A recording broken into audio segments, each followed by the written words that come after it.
शासन से, हर तरह से आपको भगवान प्रेरित करके निकाल रहे हैं। इस दलदल से निकल चलो। आपको अगर दलदल ही प्रिय है प्रपंच का, तो देख लेना एक समय आएगा कोई समझाने वाला नहीं होगा और तुम्हारी समझ नहीं होगी और तुम्हारा जीवन बहुत दूर प्रभु से होगा। विश्वास करो हमारी बात को। अभी अवसर है, निकल चलो। अभी तुम्हें हरि गुरु की बातें अच्छी नहीं लगती, अभी तुम्हें हरि गुरु का प्यार नहीं समझ में आ रहा, तुम्हें ऐसा लगता है कोई हमारे शरीर का प्यार करे तो वो हमारा प्यारा, इंद्रियों का दुलार करे सो हमारा प्यारा, हमारे मन के अनुकूल चलने वाला मिले, तो सच्ची मानिए सारी बातें हरि से पूर्ण होती हैं। अगर कोई तुम्हें प्यार करता है, हाँ, तो नाटक करता है प्यार का, वो तुम्हारा शोषण करना चाहता है इसलिए प्यार करता है। कौन ऐसा हृदय वाला है जो अपने को न्यौछावर करके तुम्हें प्यार करे? वो केवल हरि और हरि गुणगान में मस्त भगवत अनुरागी, दूसरा नहीं। तुम तुम्हार सेवक असुरारी, स्वार्थ रहित जग जुग उपकारी।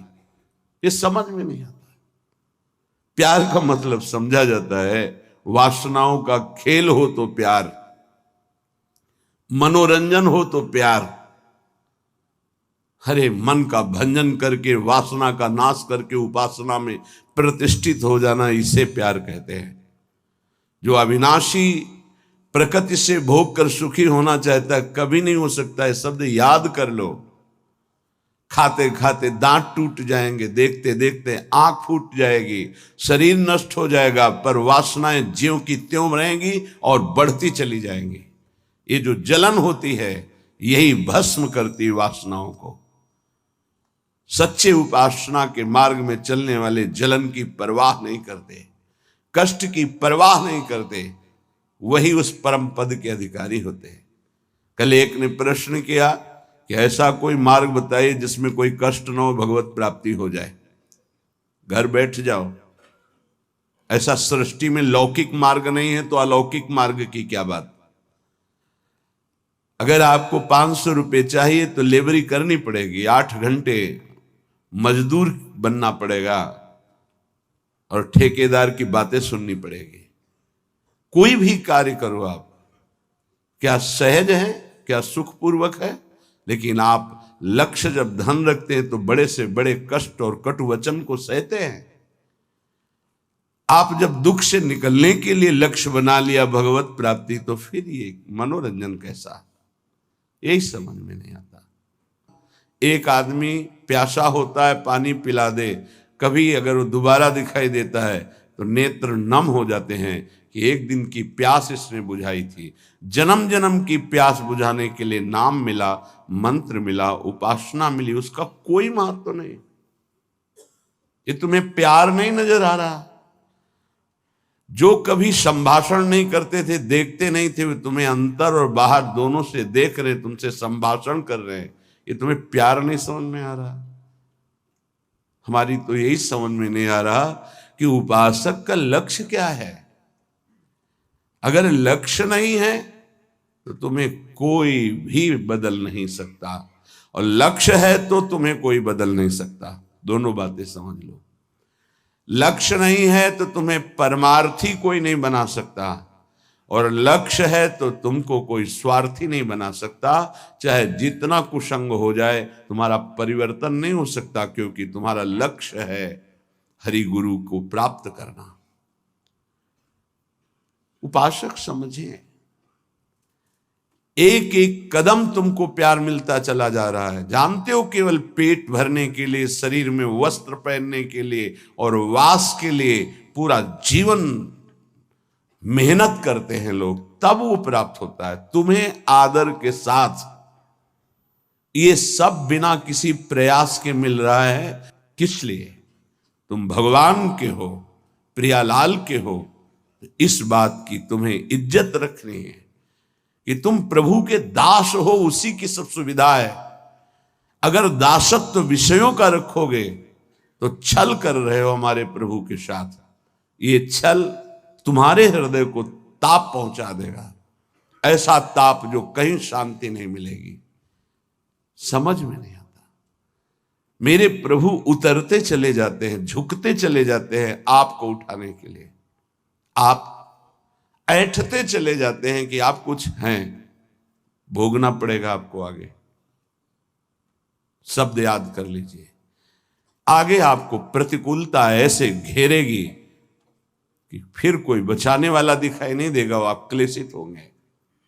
इसलिए सावधान हो जाइए, परिस्थिति को सहना सीखिए। सहत सहत बाढ़े भगति गृह तन गुरु हितगार। जो सहनशील वही महात्मा होता है, जो सहनशील है वही प्रेम रस का अधिकारी बनता है, जो सहनशील है वही प्रियाजू का कृपा पात्र बनता है।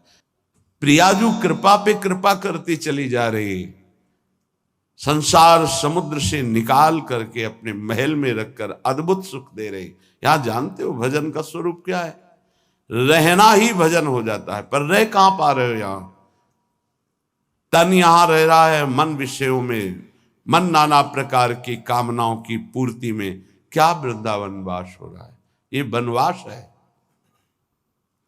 वृंदारण्ये चर अचर दृक् पश्य वृंदावन श्री।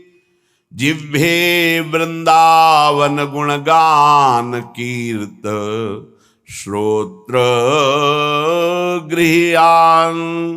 वृंदाटव्या भज परिमल घ्राण गात्र त्वमस्मिन्।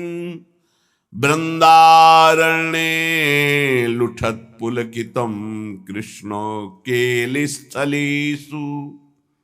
यह है भजन वृंदावन का। बोले नेत्रों से तुम यहां वृंदावन वासी जो खगमृग पशु पंछी मनुष्य हैं, इनको भाव से देखो। ये सब भजनानंदी महापुरुष हैं। ये भजन के प्रताप से यहाँ कोई सूकर बना हुआ है, कोई कुकर बना हुआ है, कोई पशु पक्षी बना हुआ है, कोई मनुष्य बना, कोई लता, कोई वृक्ष। ये जहां जो कुछ दिखाई दे रहा है, चर अचर दृक् पश्य वृंदावन श्री। ये वृंदावन की अद्भुत श्री वैभव शोभा भगवत स्वरूप है। यहाँ के कुत्ते का भी दर्शन कर रहे हो तो एक बहुत बड़े महात्मा का दर्शन करने से जो फल मिलता है वो मिलेगा, ध्यान रखना। हरिराम व्यास जी आचार्य हैं रस के, वो कह रहे हैं हो मन वृंदावन को श्वान। श्वान माने कुत्ता। यहाँ का कुत्ता कोई साधारण श्वान नहीं है, वो कोई परमहंस महापुरुष है जो प्रियाजू की स्केली कुंज में श्वान रूप धारण किए हुए रज का सेवन कर रहा है। आप क्या समझते हैं? मनुष्य शरीर से भी महान सौभाग्यशाली वो है। क्यों? तुम तो गद्दे पे सोते होगे, वो रज पे सोता है। तुम रज के बने हुए पात्र में विरक्त होकर पाते हो कि नहीं, श्री भगवान जाने। लेकिन उसको भोजन ही रज में मिलता है और रजयुक्त भोजन पाता है। उच्छिष्ट संतों का मिलता है तुम्हें कि नहीं, लेकिन उसको जरूर मिलता है, क्योंकि प्राय उच्छिष्ट ही डालते हैं। संतों का भंडारा हुआ, दोना पत्तल बाहर फेंक दिए गए, एक एक पत्तल को चाट चाट कर साफ संतों की जूठन पा रहा है। कौन है? महाभागवत है वो। यहां के चर अचर को भाव से देखने की कोशिश कीजिए। पशु पक्षी लता वृक्ष मनुष्य, ये सब भगवत स्वरूप है। भजन हो रहा है यहाँ का। आप अगर भाव से दर्शन कर रहे हैं, भजन हो रहा है। अगर भाव का अभाव है तो आपको गलत दर्शन होने लगेगा। ईर्ष्या द्वेष वाली बातें, दोष गुण वाली बातें, माया जनित बातें आपको दिखाई देने लगेंगी। ऐसा यहाँ का भजनानंदी उपासक नहीं देखता, वो भाव से देखता है। खग मृग पशु पंछी जे या बन के चरण शरण रख ली जाए। ये सब भगवत स्वरूप है। सच्ची मानिए, सब भगवत स्वरूप है। ऐसे वृंदावन में रहो, अपने नेत्रों से जो भी देख रहे हो ये सब बड़े बड़े भजन करने वाले महापुरुष हैं। न जाने कौन सा भजन किस जन्म में बना कि वो इस धाम में आकर के नाली के कीड़ा पशु पक्षी इन रूपों में विराजमान है। श्रीपाद प्रबोधानंद जी कह रहे हैं, बाहर मुझे चतुर्मुख परम वेदों का ज्ञाता ब्रह्मा पद ऐश्वर्य पद नहीं चाहिए, लेकिन वृंदावन में नाली का कीड़ा बना दो मुझे। ये जितने भी आपकी दृष्टि में आ रहे हैं, आपका भारी भजन बन रहा है, यदि भाव से आप देख रहे मेरे प्रभु के जन हैं, ये बड़े बड़े भजन करने वाले हैं, चाहे वो कोई बेल हो, कोई वृक्ष हो, ये सब भगवत स्वरूप है। ऐसे तो अपने नेत्रों का भजन करो, ये नेत्रों का भजन है। अब जिह्वे वृंदावन गुणगान, जीभ का भजन है वृंदावन की प्रिया प्रीतम की रूप माधुरी, गुण माधुरी, लीला माधुरी, कुंज निकुंजों की ये जो चर्चा करते हैं, अर्थात श्रीमद चतुरासी जी गाते हैं, 42 लीला गाते हैं, श्रीमद राधा सुधा निधि, केली मालजू, महावाणी जू, ये सब वाणी का भजन हो रहा है, दिव्य भजन, वाणी की सार्थकता हो रही। नाम कीर्तन करते हैं, राधा राधा राधा, वृंदावन वृंदावन वृंदावन, जिह्वे वृंदावन गुणगान, जीव का भजन हो रहा है, खूब गुणगान कर रहे हैं प्रिया प्रीतम का। कीर्तय श्रोत, श्रवणेन्द्री का भजन हो रहा है, खूब नाम कीर्तन सुन रहे हैं, बड़ा सुख मिलता है। जब यहाँ सब उपासक जन जोर से गाते हैं, आवाज पहुंचती, हृदय नाच उठता है। अहो भाग्य, अहो भाग्य, कीर्तन करने वाले और सुनने वाले दोनों का। नाम संकीर्तनम यस्य सर्व पाप प्रणाशनम, सारे पापों का नाश हो रहा है जब उच्च स्वर से प्रभु के नाम का कीर्तन कर रहे हैं।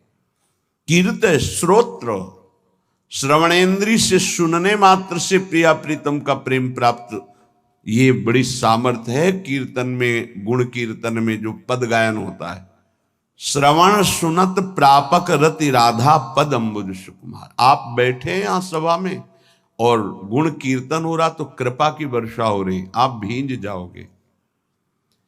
रासमंडल में महाप्रभु हरिवंश चंद्रजू के प्राकट्य उत्सव का 1 महीने पद गायन होता है।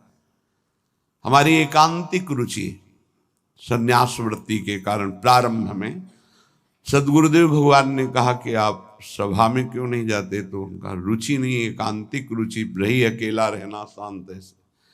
वह नहीं, वो सब उसका फल मिल गया है, प्रियाजू के चरणों की शरणागति, तो जाकर के विराजमान होकर के वहां वाणी सुनो ना।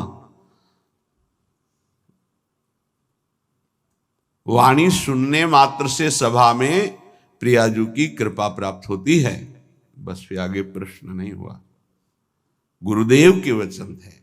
अगर सभा है, ऐसे वाणी गायन हो रहा है, आप बैठे हैं, कुछ समझ में नहीं आ रहा, फिर भी आप निष्पाप हो रहे हैं, प्रियालाल के कृपा पात्र बन रहे हैं, ये बात समझनी चाहिए। कीर्तय श्रोत्र, गृह्यान वृंदाटव्या, भज परिमल घ्राण गात्र, त्वमस्मिन् वृंदारण्ये लुट पुलकितम कृष्ण केल स्थलीषु।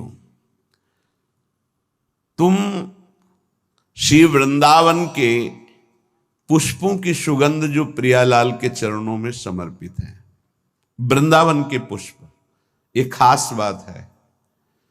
जो हमारी ब्रजभूमि में प्रकट हुए पुष्प हैं, इनकी समानता करोड़ों रुपए का बाहर से पुष्प लाकर अर्पित करो तो मेरे प्रियालाल को उतना सुख नहीं होगा। यहाँ के हर श्रृंगार का, मोगरा का, गुलाब का, कनेर का या किसी भी का पुष्प, ऐसे मौलश्री का बहुत छोटा पुष्प, बड़ा सुगंधित पुष्प, 3 दिन तक वो प्रियालाल की सेवा में अर्पित किया जा सकता है, उसकी ऐसी महिमा है। उसकी माला बना के या 4 पुष्प रख दिए, फिर वो जो घ्राणेन्द्रिय में प्रसादी सूंघा जाता है, जो प्रियालाल के श्रीअंग में इत्र अर्पित किया, वो प्रसादी जो घ्राणेन्द्रिय में, श्री तुलसी जो चरणों में अर्पित की गई, वो घ्राणेन्द्रिय में, हृदय में जाके प्रेम लक्षणा भक्ति प्रकट करती है। गृह्यान वृंदावन भज परिमल घ्राण, वृंदावन, वृंदावन की सुगंधित वस्तुएं बड़ी अनन्यता प्रिया प्रीतम के प्रेम में होती है। पूज्य श्री पंडित रामकृष्ण बाबा जी महाराज बड़े सिद्ध महापुरुष हुए। जैसे आप बाहर से आए हैं और फल अर्पित करें, बाबा स्वीकार नहीं करेंगे। तो उनके पास कोई भी वस्तु लाने के लिए ब्रजवासी का सहयोग होता था।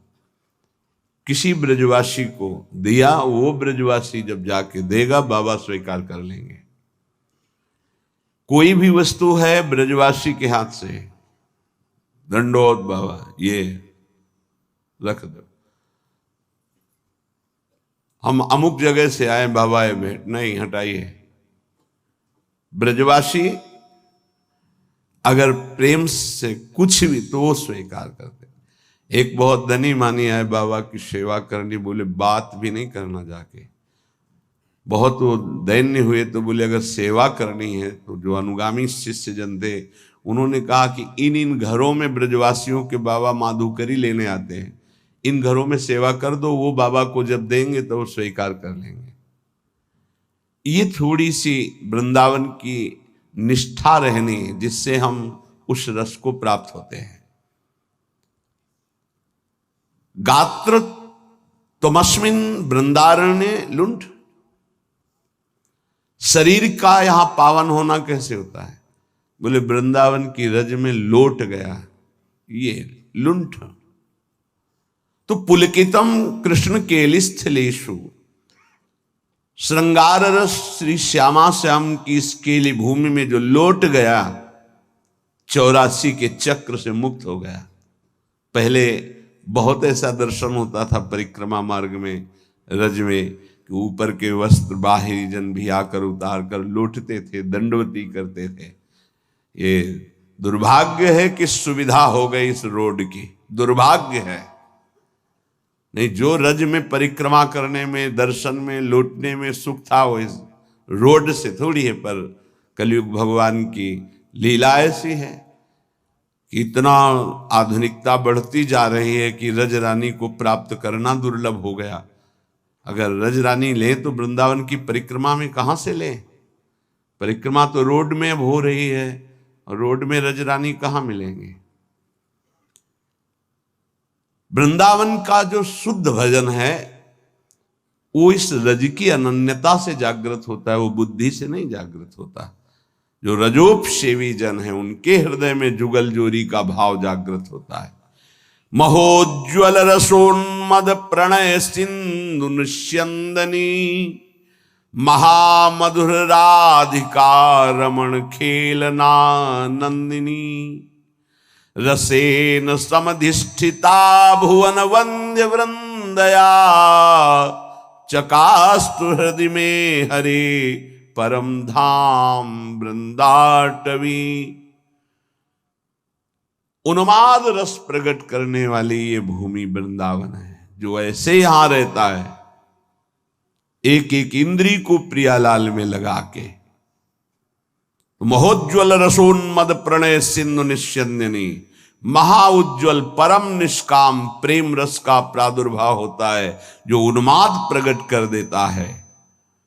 श्री किशोरी जी के सहित रमण जी महाराज अर्थात राधा रमण जी महाराज अपनी विविध प्रेममयी क्रीड़ाओं के द्वारा उसके हृदय को अद्भुत आनंद प्रदान करते हैं, जो ऐसी रहनी से रहता है।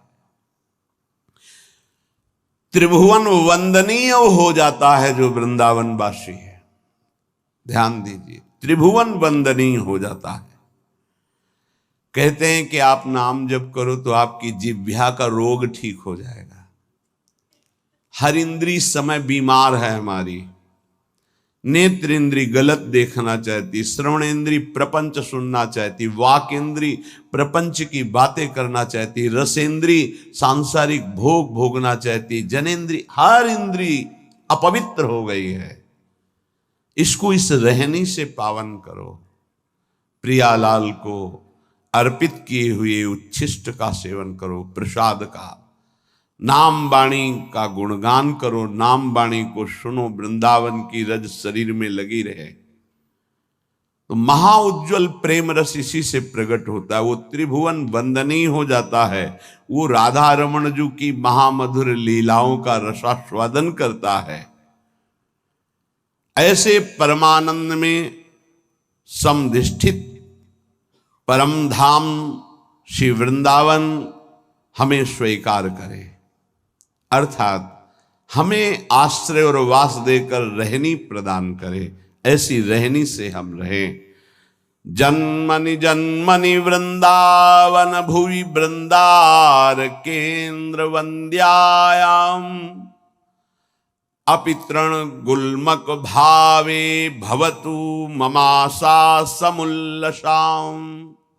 अब तो मेरी एक ही आकांक्षा है।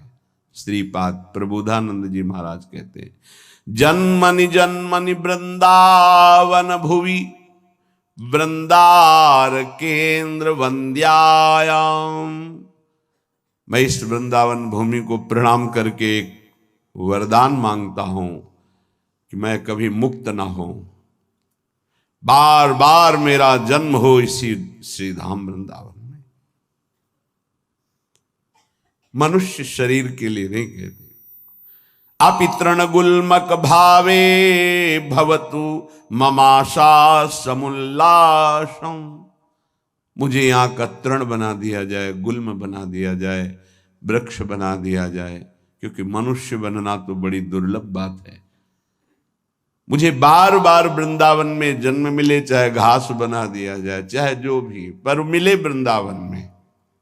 क्या पाया वृंदावन से कि कह रहे हैं मुझे मुक्त नहीं होना, मुझे बार बार जन्म मिले पर वृंदावन धाम में जन्म मिले। उपासक,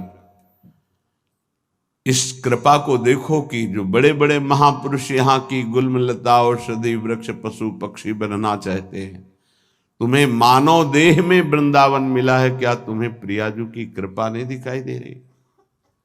क्या तुम इस बात को नहीं समझ पा रहे कि तुम्हारे ऊपर कितनी कृपा है? क्या तुमको इन विषयों में आसक्त पुरुषों पर कृपा नजर आ रही कि सौभाग्यशाली है, इनके पास गाड़ी है, इनके पास भोग सामग्री है, ये सौभाग्यशाली हैं? तुम्हें ऐसा लग रहा है? जरूर तुम्हारी बुद्धि दूषित हो गई है। सौभाग्यशाली वो है जिनका संबंध प्रियालाल से है, चाहे वो गृहस्थ हो चाहे वो विरक्त हो। सौभाग्यशाली वो है जिनका लक्ष्य बन गया है भजन करना, नित्य निरंतर अपने इष्ट के चिंतन में रहना। परिस्थिति बनता है, कर्म भयानक रोग बनता है, कर्म बुद्धि को भ्रष्ट करता है, कर्म डिप्रेशन बनता है, कर्म नाना प्रकार की कुचिंताएं ये बनता है। आप समझो, बुरी दशा आने के पहले बुद्धि बदली जाती है, बुद्धि को भ्रष्ट किया जाता है, बुद्धि को गिराया जाता है। गुरु कृपा पात्र, हरि कृपा पात्र, और बुद्धि को छोड़ दे विषयों की तरफ, ये तो बहुत बड़ी हानि का विषय है। सावधान, इस जन्म को मत बर्बाद करो। बहुत कृपा हो गई, कुछ देखी देखा बाबा जी बन जाता है। देखी देखा है, इसका बाढ़ा जोग, छीजी काया बाढ़ा रोग, सधुवई भाषा। एक ने देखा बाबा जी को तो बड़ा सुख है, उनको क्या पता सच्चे मार्ग के पथिक को जितनी मेहनत है विश्व में किसी को इतनी मेहनत है ही नहीं। सच्चाई से समझ लीजिए, कम से कम 5 बजे तक तो सोते ही हैं लोग, वैसे तो 9-10 भी बज जाते हैं। तुम मेहनत करते हो, क्या मेहनत करते हो तुम? बाहरी शरीर की, और रात रात भर जग करके, दिन दिन भर जग कर अपने मन को मारकर चिदानंद तत्व में लगा रहे। अरे जिस अनंत ब्रह्मांडों के स्वामी को सोचने की भी तुम्हारी सामर्थ्य नहीं कि वो है, वो निरंतर उनके प्यार और दुलार में अपने आप की हर इच्छाओं को भस्म करके, हर परिस्थिति को सह करके आगे बढ़ रहे हैं। तुम्हें क्या पता? किसी भोग को लक्ष्य रख करके संत वेश होना या परमार्थ में चलना, किसी सुविधा को लेकर या किसी पद को लेकर, पक्का समझ लीजिए आपका हृदय जलेगा, आपका शरीर दुखी हो जाएगा। पक्का। यदि लक्ष्य है कि हर कष्ट सहकर श्यामा श्याम की प्राप्ति करेंगे, तो पक्का समझ लीजिए आपका हृदय शीतल हो जाएगा और आपको कोई भी विपत्ति, कष्ट, रोग स्पर्श नहीं कर पाएगा। आएगा स्पर्श नहीं कर पाएगा। दुख देना तो अलग की बात रही। हरि तज होए विषय अनुरागी, वो अभागी है, आप अभागी नहीं हैं। भगवत मार्ग के पथिक इस बात को समझें कि हमारी इंद्रियां जो भोगों की मांग कर रही हैं, उनका मांग पूरी हो जाना बड़े भाग्य की बात है। नहीं, ये अभागी का लक्षण है। हम मांगे और ना मिले और प्रभु के मार्ग में हमारी उन्नति हो, ये भाग्यशाली का लक्षण है। ये इंद्रियों की विलासता मन के साथ कितना भी आप कर लो, कभी पूरी होने वाली नहीं। जब तक आप अपने देह को स्त्री या पुरुष मानते हैं, इंद्रियों को मन को अपना मानते हैं, भोगों को सुख मानते हैं, तो आप कुछ नहीं हैं। विश्वास कीजिए, कब तक हरि गुरु तुम्हारी इन इंद्रियों को तृप्त करने के लिए मनमानी खिलौने देते रहे।